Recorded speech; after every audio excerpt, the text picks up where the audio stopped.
Good Tuesday morning, everyone. Happy OBJ Day, I guess we're going to go ahead and call it. So, I am getting a lot of mileage out of something that might not even happen, and even if it does happen, has a decent chance of not actually doing anything. But it's the bye week, whatever. I got to figure out ways to make interesting content for you guys. I got to do things a little unconventionally, I guess. So, bear with me. We're going to talk about Odell Beckham some more. And odds are, after today, it's the last time I'm going to have to talk about it in this fashion. After today, either he's going to be here or he won't be here, and that'll be that. So let's talk about it a little bit more. First, as far as I know, the schedule today around Odell Beckham Jr. will be sometime after 1 o'clock Pacific, but before 2 p.m. Pacific. We will get an announcement from the NFL on whether or not any team claimed Odell Beckham. Now, if he is not claimed at that point, if the NFL at that point announces he has not been claimed, then he's a free agent and he can go wherever he wants to and anybody can sign him for any legal contract. So we're going to know fairly soon here. At the time of this video's initial upload, we've got about 4 to 5 hours left. I don't think the NFL is going to immediately let us know that, hey, somebody claimed Odell or somebody didn't. It's probably going to be about an hour after the deadline.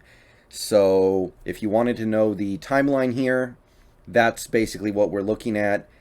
So assuming that Odell has multiple suitors, or assuming that Odell already kind of knows where he wants to go, you will probably know what team Odell Beckham Jr. is going to by the end of day today. Possible it lingers on into like tomorrow, but he's going to want to get back out on the field as soon as possible, I'm sure.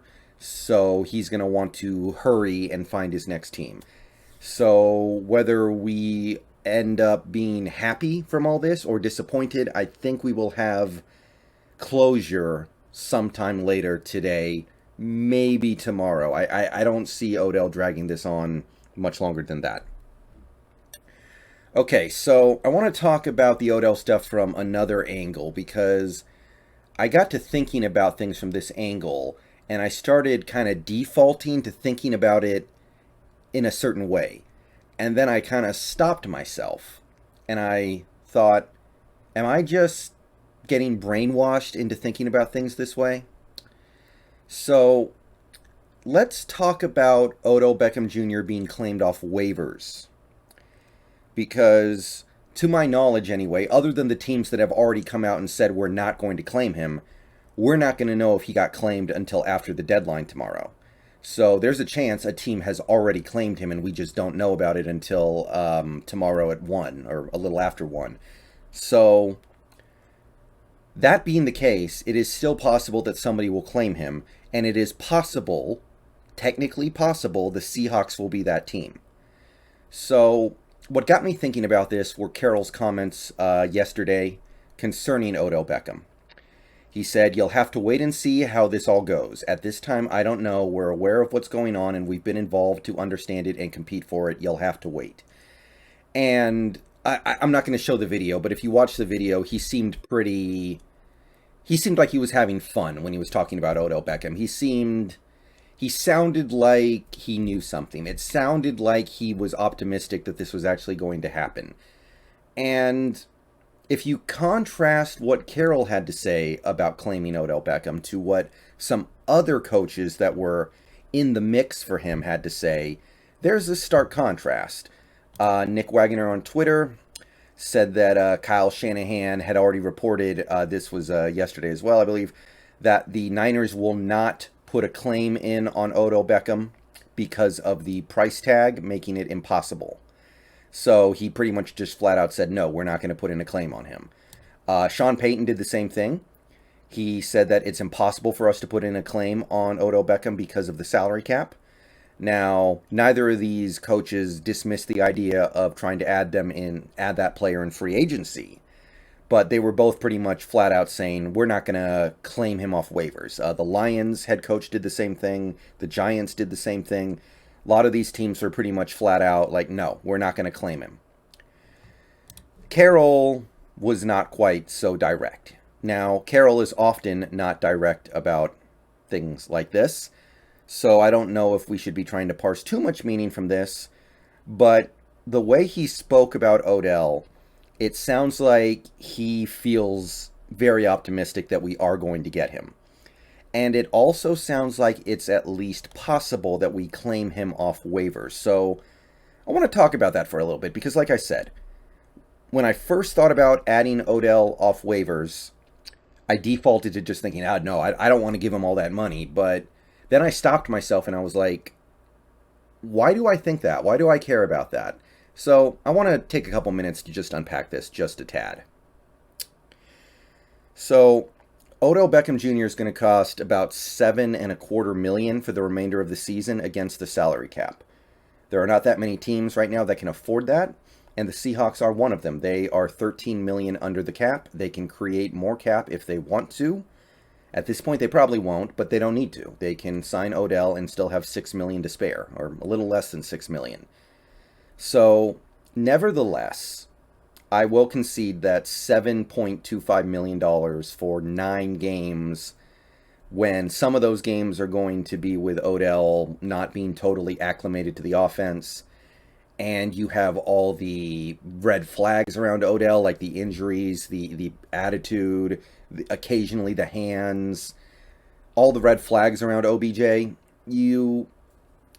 it's easy to look at that price tag and go, no way, Jose. And that's initially what I was doing. So when I thought about the possibility of claiming Odell off waivers for $7 million, I was like, nah, I don't want that. Because the thing is, cap space that we maintain this season rolls over into next season. So if we are $13 million under at the end of this season, that $13 million rolls over to the next season and makes our ability to spend money all the more powerful. So if you claim Odell, that $13 million goes down to about $6 million. And obviously that's something that this team doesn't want to happen because they've worked very hard and in many ways worked detrimentally to their own best interests to maintain that $13 million. So now that they're at this point, they don't want to let that go. They don't want to cut that $13 million in half and make the rollover just $6 million. And initially, that's where I was too. I was like, oh, why would you screw up that situation at this point in the season when you're 3-5 and things are looking a little bleak? I know things are not looking terrible right now, but they're not looking great. They're not really good either. So at first I was like, okay, yeah, we can't do that. We can't take on that cap load. We cannot take that big cap hit in 2021. We need to protect our rollover cap for 2022. But then as I was kind of putting that through my brain, I stopped myself and I thought, wait a minute. Why do I care if this team has cap space next year? Why do I care if they have $7 million extra cap space next year? I know the team does. I know Pete Carroll and John Schneider do. But as a fan, should I give a rip about that? And then I was starting to think maybe this team, trying to follow this team and process these teams' decisions and thinking what I think about what they should do, is that like starting, did I get a little brainwashed here?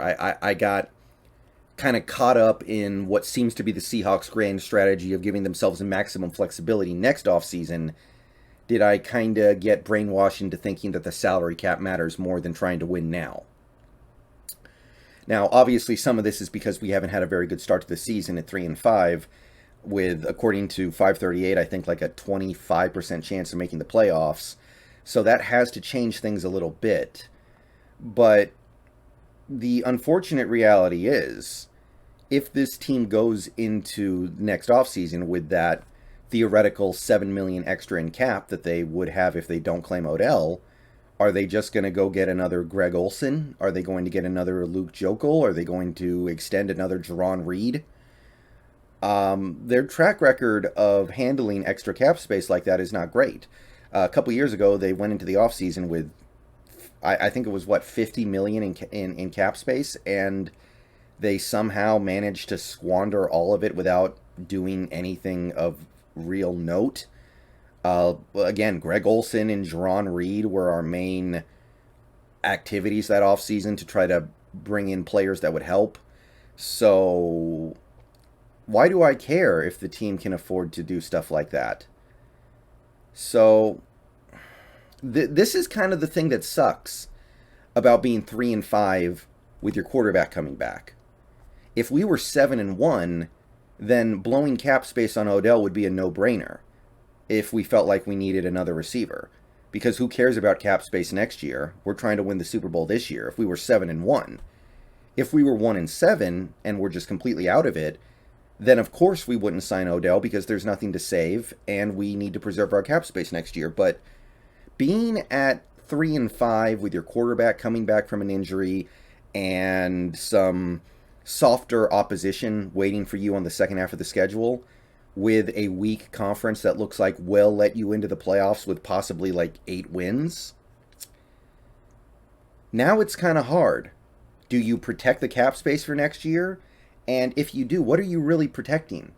Again, are you just protecting their ability to sign another washed-up veteran or a free agent that's a bad fit? Another Akello Witherspoon, who you gave up on immediately?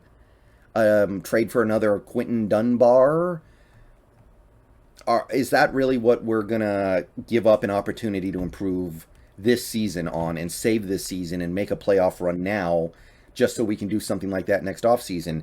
And it just kind of got me thinking, like, man, I think this franchise is starting to brainwash me because they're so cheap right now. They're so unwilling to spend that money that maybe I started to think about things in their terms rather than the terms of, hey, this team is a franchise QB in his prime who seems like he might want out soon if things don't turn around quickly.